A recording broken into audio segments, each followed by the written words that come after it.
Ant-Man just dropped this weekend. You already gave your out-of-theater review of it. I did. Which was pretty spoilerless. I don't think you really dropped any spoilers in that one, but get ready for all the spoilers. This is our official spoiler warning. So, first things first is I told you guys a couple weeks ago about the leaks, the script leaks that came out. Mm-hmm. And I feel like they probably made some changes, or either they made some changes or the leaks weren't interpreted correctly. It was so where it seems the most obvious that something might have been changed is with two things: with Kang, I guess, losing the way that he lost, mm-hmm. and then also with Scott and Hope getting out of the quantum realm. It didn't really make it didn't make sense to me why that had to happen, other than the fact that that's just how they wrote it. That's how they wanted it to happen, or that's how it ended up. Per se. If I remember correctly, according to the leak, everybody was supposed to get out but Scott and Hope. Yeah. Scott and Hope were supposed to stay, which how all of that led up, that's exactly what it felt like.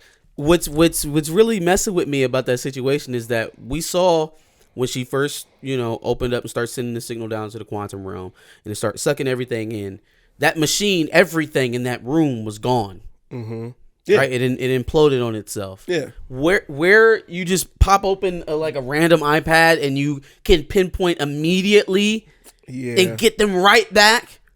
Did you not have that in your pocket or something, or what? Especially Cassie, could we not have done that? Being that she didn't know everything about all of this. I can see if that's Hank, another thing. I can see if Hank decided, I'm gonna pinpoint the coordinates. That's another thing that's really messing with me. Okay, so Scott falls into the quantum realm for 5 years. Right, comes out. His daughter is roughly this same age, right after Endgame, maybe mm-hmm. give or take a year or two, mm-hmm. but roughly the same age as when we saw her in Endgame. Okay, mm-hmm. Cool. At that point, was she a quantum physics expert, or did she learn it in the last few years, just reading Hank's notes? It's okay. Look, to a lot of people, to a common fan or a general audience fan, this is going to sound a lot like nitpicking. To somebody who's going into these movies really wanting Marvel to have a win, for us to come out here and talk about glowingly, it is annoying when just very simple details of anybody who gives a damn about what they're writing end up going to the wayside with some of these stories. It really is. It's insulting, because then I'm supposed to sit up there and take it seriously. I'm supposed to consider the stakes seriously. I'm supposed to immerse myself in the the anxiety or the stress of the moment. But then I can't stop thinking, why does she know so much? What degree? Hank Pym is a scientist, an inventor, right?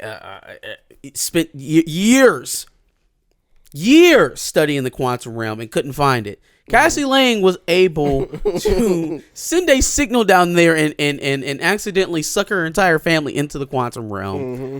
based off of, what are we saying here, 2 years max of studying a scientist's notes that she probably wouldn't be able to understand the first time she picks up. That doesn't make a lick of sense. It doesn't make a lick of sense. It doesn't. How? What? So, okay. There was Cassie Lang. There was the things that were probably changed. Some things I did like, though. Jonathan Majors, man, he's one of the ones for sure. Your assessment of them not giving him much to work with was pretty accurate. I don't think the story, though, in and of itself was going to be I don't think they were putting all their eggs in the Quantumania basket. That's just how they had to intro him.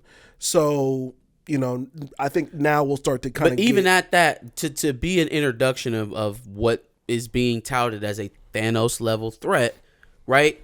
The dialogue sometimes got very, very cheesy. Yes. It got very generic. Mm-hmm. The plot lines, right? The motivations, the background story, kind of all of the decisions by Kang were very linear, right? And one thing that I know about Kang from the comic books is that he's very deceitful, he's very cunning, and he hides his motivations very well, mm-hmm. right? I thought the whole thing with him and Janet and then him having Scott Lang by himself, that those two things could have been shown a little bit better, because how he kind of put the wool over Janet's eyes for those 30 years that they were, working on his core, he somehow had none of that with Scott Lang. And that's just not his way of operating. He's not necessarily a brute force kind of, I'm going to inflict my will on you to make you do what I want to do type of villain. Mm-hmm. He's more of a, okay, I'm going to remain ambiguous for a while and see if I can just pick and prod and push certain buttons in this timeline to get the outcome that I want. He's a time traveler. Mm-hmm. He's not a brute. Right. So at times I'm expecting this man to say something cunning or to do something cunning or to leave some breadcrumbs, but not show his total motivations right up front. And that just did not come through in the writing at all for him. But even still, in saying that, the performance was amazing. Yep. With what he was given.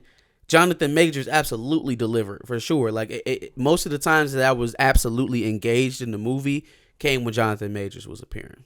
I agree with that. I think one of the only parts of his that kind of took me out of it was when he was like, I am the Conqueror, you speak to ants. You speak to ants! I was like, fam. Okay. And that's writing, so I'm not going to put that on. Yeah, come on, man. So why does he have to be a cornball? Thanos Scott, dread it, run from it. Destiny arrives all the same. Or I arrive, I should say. That's chills down your spine. Mm-hmm. Not, I am the Conqueror. You speak to ants. Yeah, that was... Fam, hang that up. Also, you were just on Chillmonger's 33 Blazing MCU Questions. Shout out to Chill. This Saturday.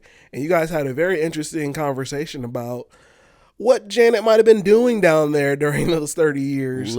I guess she was drunk off of something, because how you end up with Bilge Ebiri and never gave Jonathan Majors the skins, I don't understand it. Somebody's going to have to explain it to me. You think she didn't? It's giving off my father never told me never to date with you guys energy. Because how in the hell? You mean y'all spending hours in this lab for 30 years? For 3 decades, you over here telling your husband, I got needs. Oh, do you? Oh, do you, Janet? And whose services said needs? The geriatric? King Come on, man. King the Conqueror wasn't getting no booty. I think he was. You wonder why he's so ornery. You wonder why he out here. I think he did. Like one time. They didn't even allude to it. They were very dutiful about staying away from that. They didn't even give the slightest hint that there might have been a relationship there. It was. I think it would have made sense though. Absolutely. In there. Can we see the contrast here? So when there is absolutely no hope for a budding relationship, somebody's squirrely idea of trying to sneak in a relationship with Shuri and Namor almost made it there, right? Mm-hmm. But then when context leaded there, opportunity, motivations, attraction, come on. Like I'm not sitting up here trying to be, the number one fan of the Jonathan Majors club here. But Jonathan Majors or Bill Murray, I know if I had to body swap, who I would pick. You know what I mean? I'm just saying. But yeah, I don't even think they even alluded to it in whatsoever. Like I feel like it's probably one of them things they probably watched in post production. Was like, you know what?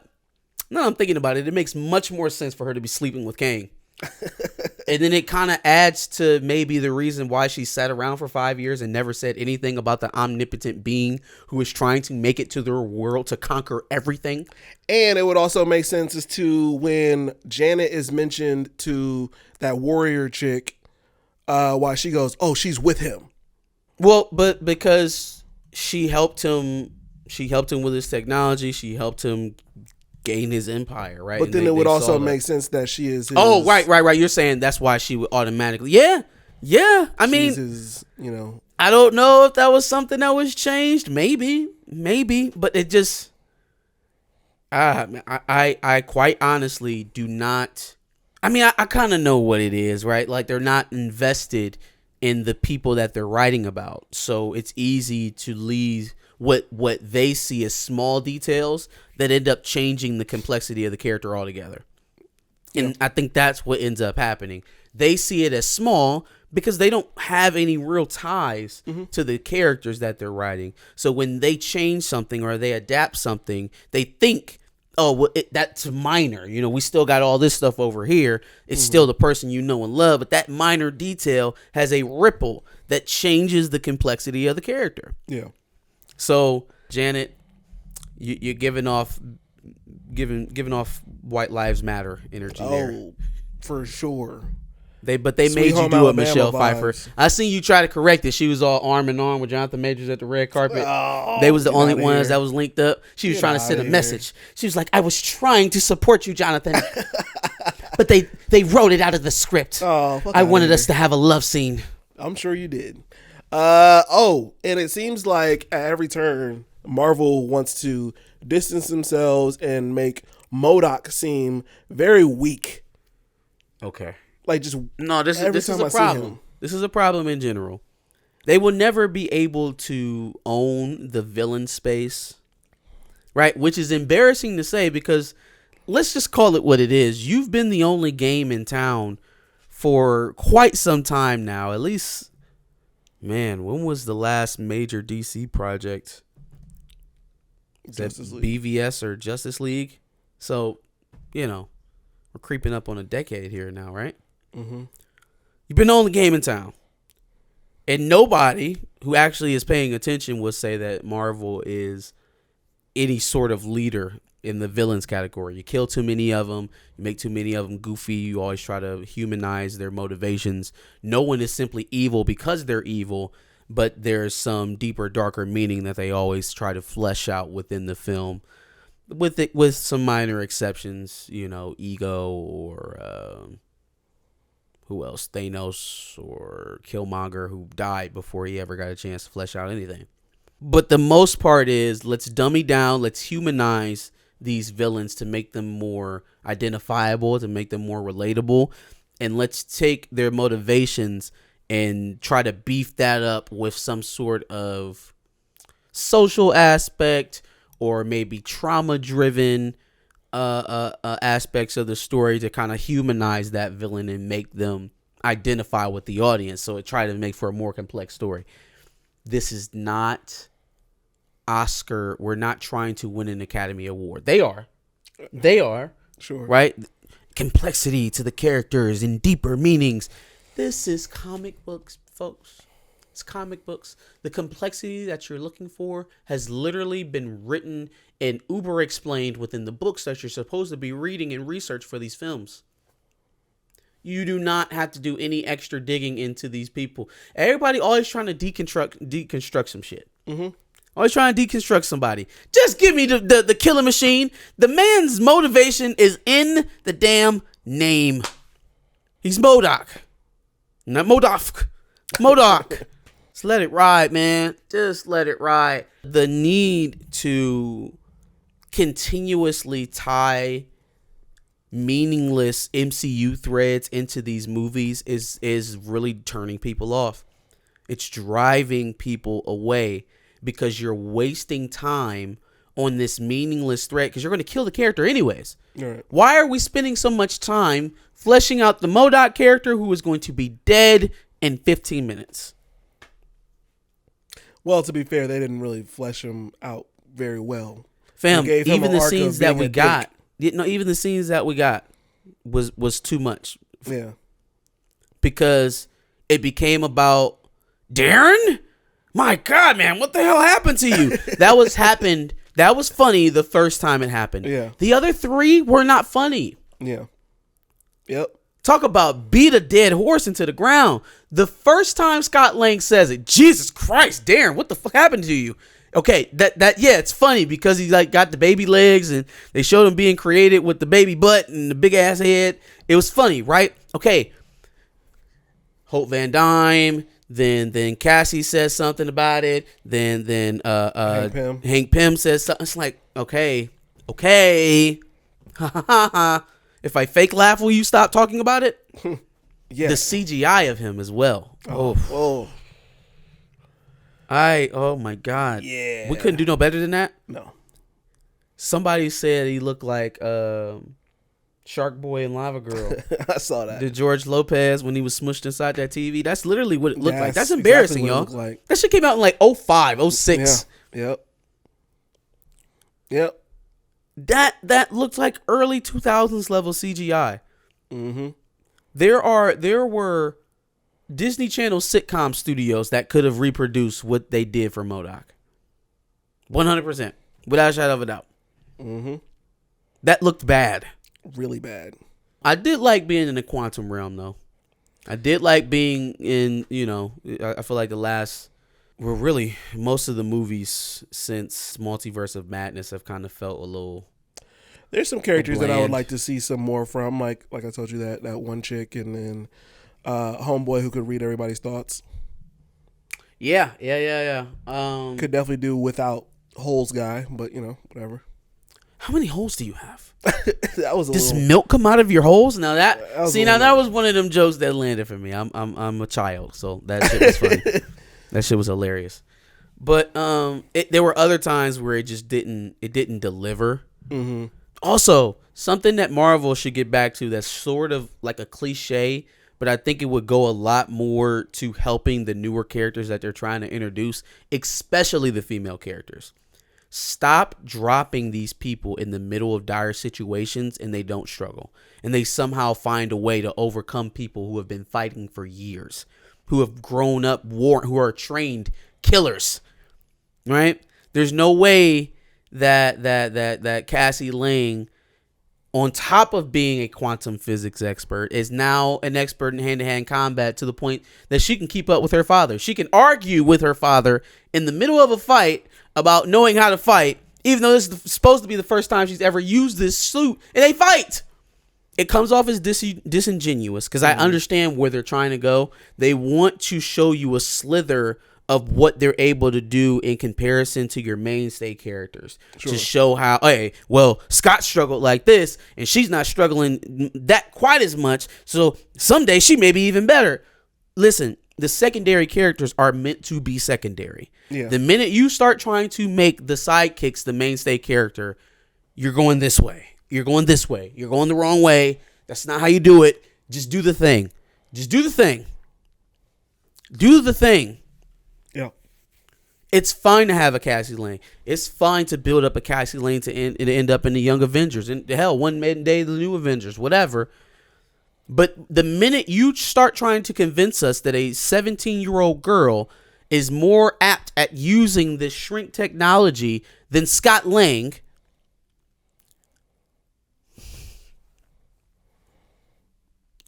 and then you don't support it with anything. You don't back it up. I didn't see no training montage with Cassie. It's incredibly cliche, but if you do that, at least now I have a reason to believe that she could be better.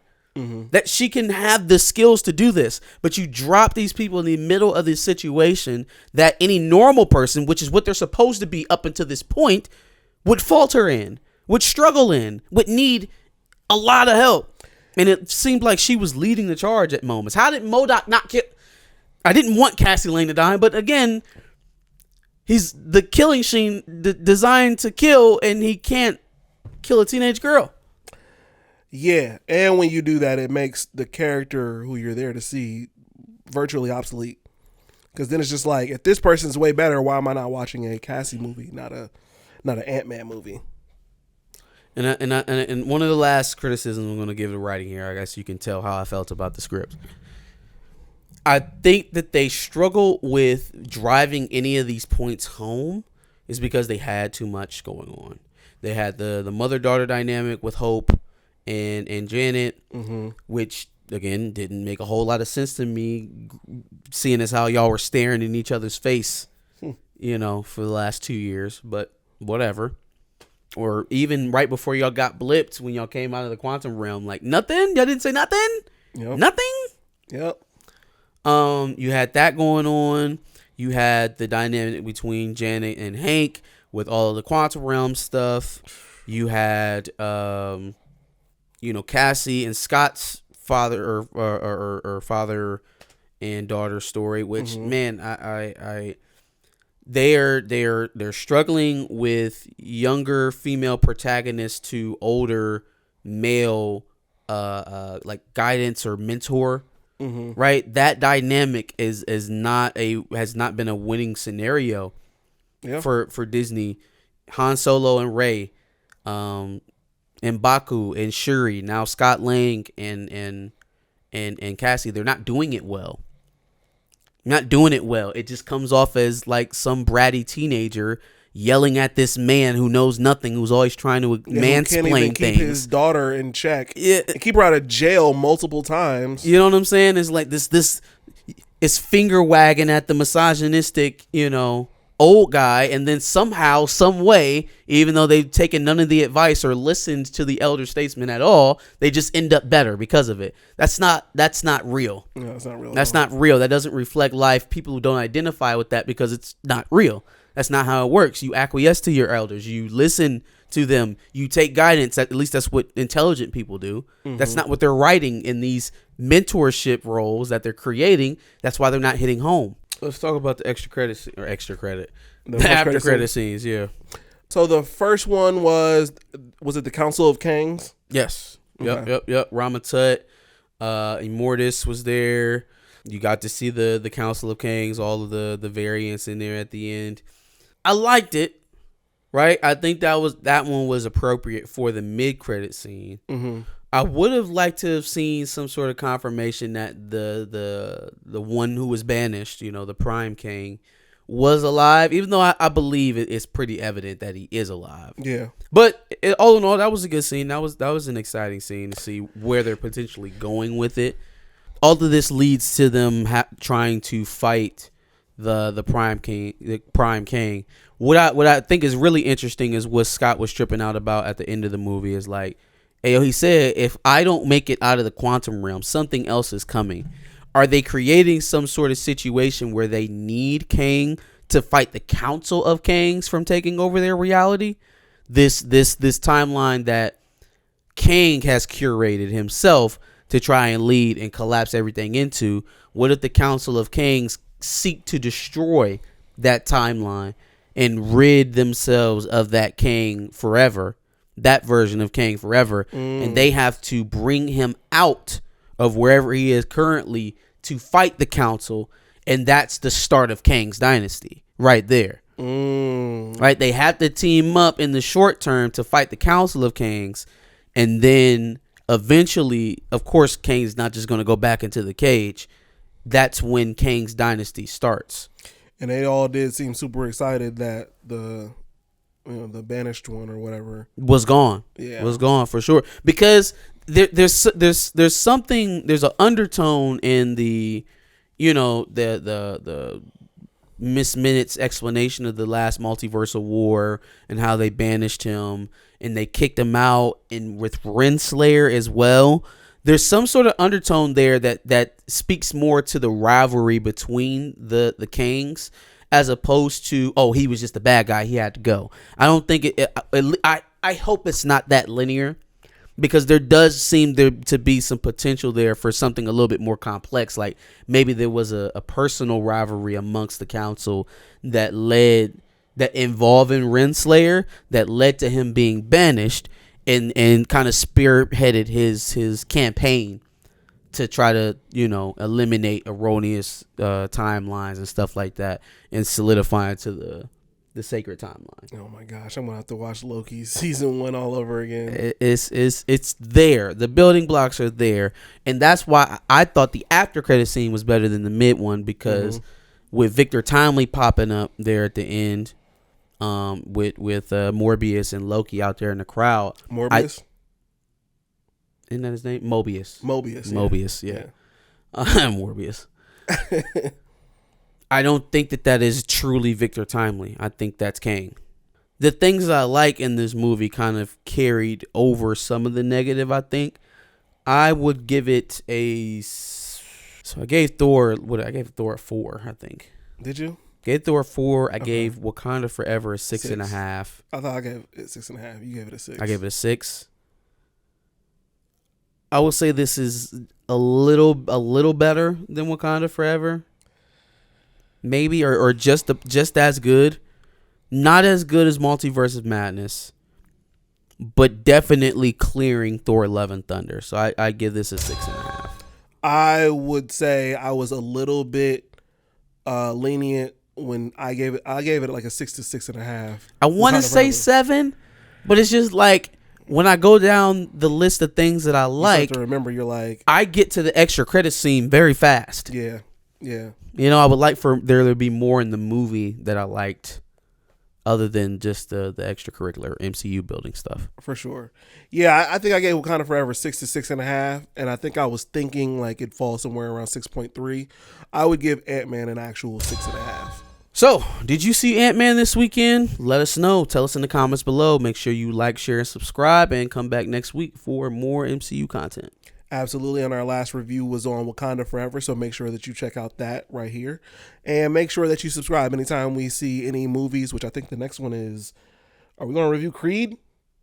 Sure. Why not? Or I guess Shazam would probably be the next one after that. Cool.